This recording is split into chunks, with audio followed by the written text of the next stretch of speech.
Okay, तो टेस्टनर डालने के बाद हमने फॉल्ट सॉल्व कर लिया। जैसे कि आप स्कूटर को हम चालू करके देखते हैं, जैसे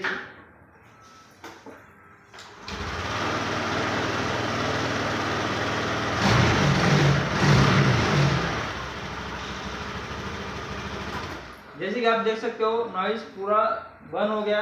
इस स्कूटर का हमने फॉल्ट सॉल्व कर दिया। अगर आपके स्कूटर में ऐसा फॉल्ट आ रहा है तो आप भी इस पार्ट को चेक करें। अगर नॉइस आ रहा है तो ऐसे पार्ट को चेक करके आपके स्कूटर का फॉल्ट सॉल्व कर सकते हैं। तो आप ये वाला टेस्टनर डाल के चेक करें। और रही बात, दूसरी बात जो मैं करना चाहूँगा, तो आप जो ये वीडियो पूरा देखते हो लेकिन मेरे चैनल को सब्सक्राइब नहीं करते हो, तो जाओ जाके चैनल को सब्सक्राइब करो। See you guys in next video. Subscribe my YouTube channel.